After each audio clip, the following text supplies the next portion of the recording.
rework.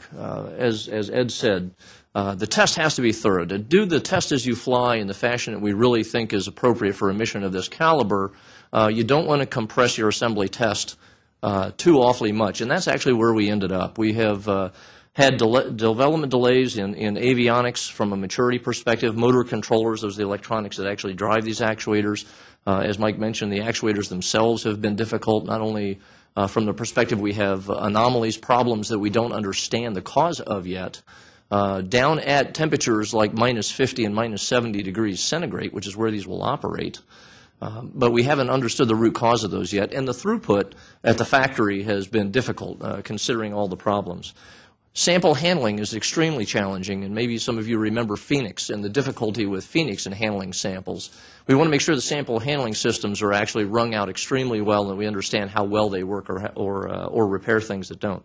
As far as test and rework, we found things along the way, whether it's resistors that need to be replaced, propulsion welds that need to be fixed, or solar arrays that need some rework on the cells that just compound the problems. We need a more measured approach to resolving the problems and getting the tests done to make sure we have a robust system that we're going to fly to the planet. As Ed said, failure is not an option, and the way to prove that is to test it within an inch of its life, if you will. And frankly, Phoenix is a good example of that. Phoenix was canceled in 2001 by Ed, I believe. And I'll tell you, when we brought it back as a scout mission, the majority of its development time was in test. We found numerous, more than 10 problems that were never identified by the failure team that were found in the extensive test program we put together on Phoenix. And, of course, it made it to the surface successfully and has been a fantastic mission. I think that it's hard to argue with that. So I know everybody wants to know how much this is going to cost. So I want to start kind of back at the beginning a little bit, give you a little cost history to tell you then where we're going to be, or at least where we think we're going to be. To set the record straight, the first commitment to cost that this agency makes per the processes that this agency has held for many years is at what's called the confirmation review. That's at the beginning of development. That's the approval to actually go start cutting hardware. That was in August of 2006. That commitment was made at $1.63 billion life cycle cost. Okay?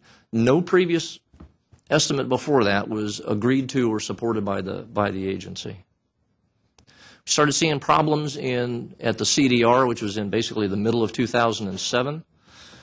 We worked with the project. The project and the center came in, asked for some financial support for a couple of years. I'm sorry, for a couple of times in that year, which we accommodated. The current level that's been approved by the agency is $1.88 billion life cycle cost. That is a 15% cost growth. 15%. Okay? The slip to 2011 is essentially going to cost us in the range of $400 million. Why does it cost so much? We're adding a couple of years to the mission. There are operations costs in years that we didn't expect MSL to be operating any longer, so we have to add those funds. The total at the end of that is in the order of $2.2 to $2.3 billion life cycle cost. Okay? Those numbers, as Ed said, are not firm. We're not complete. That's a thumbnail from the project and program office that we've gotten recently. And detailed grassroots work will be done over the next month or two and before we make any commitments to final cost. So as Ed said, right now there will be some pain in Planetary and in Mars to help pay for this. Mars will pay back those who need to contribute to help us get through this. The previous AA recommended a significant reduction in this program in 09, 10, and 11, so I don't have the funding available right now to pay for this, unfortunately, so we'll have to do paybacks. No cancellations are expected, but this is the right thing to do. It's absolutely the right thing to do to make sure that this mission, to conduct the science that's appropriate, is tested thoroughly, is well understood, and that we take the appropriate time to do this before we launch this. So for more of the center perspective and where we go from here, Charles? Okay, thank you, Doug. First, let me start by saying there is nobody who would love to launch this thing in 09 than the team which is working on it. We gave them one of the most challenging missions, probably the most challenging missions that JPL ever undertaken. We put one of the best team, probably the only team which can do it. These are the people who brought us 3 successful landings in the last 5 years. These are the people who put the face of NASA, across the world on the front of the newspapers.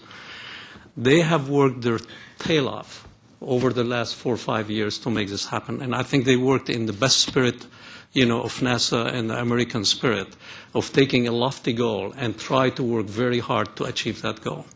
Unfortunately, despite the full support by NASA headquarters, by the NASA centers, by our contractors, by the academic community who worked with us, we just came a little short. And in the case of Mars, it doesn't matter if you are 1 day short or 1 week short or a month short. You have to wait 26 months, as Mike, said earlier. Clearly, the team is disappointed, but we are not disheartened.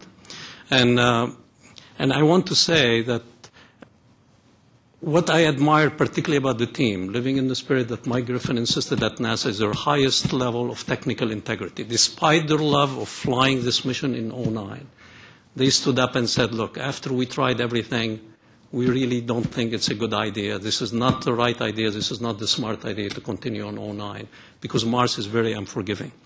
So they first recommended, that we ought to come back to headquarters and recommend delay for that mission. I, as an independent authority at JPL, I reviewed the program. I had people from outside the project as well as from outside JPL come with us and look at it, so to see is there anything we missed that we could do that we have not done. And based on that assessment, I recommended to NASA also as independent authorities that the right thing and the smart thing is to delay this mission, to the launch to 2011. Now, where are we today and what are we going to be doing in the near future? First, as you saw from what Doug presented, the vast majority of the hardware has been built and completed. When you look at the hardware, when you go to the high bay and you look at the hardware, this is a Cassini-class, Cassini-size, Cassini-complex mission. And for a bonus, we have to land it on another planet. So that's kind of give you the idea of the challenge that the team have risen to. So what we are doing now, we started doing the testing. We are starting to understand pretty well the issues, the technical issues which are in this whole system as we are integrating it together. So the plan in the near term is to, one, understand the technical issues, calmly sit down and look at solutions for them, and do a very comprehensive test program. Test as you fly, test as you fly, test as you fly. As was said earlier, Mars is an unforgiving planet. You just can't rely on luck, to be able to be successful. We can capitalize on luck, but we cannot plan, for the luck. And here I want to say one thing which is very critical. If we would have delayed this program 6 or 7 months ago, like some people said, or 2 months ago than when we came to NASA and they gave us a chance, probably we wouldn't have understood the technical challenges that we have now, because we would have slowed down and not completed the hardware and done the testing. So by headquarters giving us that opportunity to keep proceeding, actually it allowed us to understand all the quirks and the issues that we have. So we can do a plan from here on of how to do the testing and to project, also the cost beyond here. And I have to say we have not been good at doing cost estimate. I take responsibility for that. This has been just a very complicated mission. We extrapolated from our past experience, but when you are doing something for the first time, which is literally an order of magnitude more complex than what you have ever done before, extrapolation sometimes doesn't work, exactly like you would like it to do.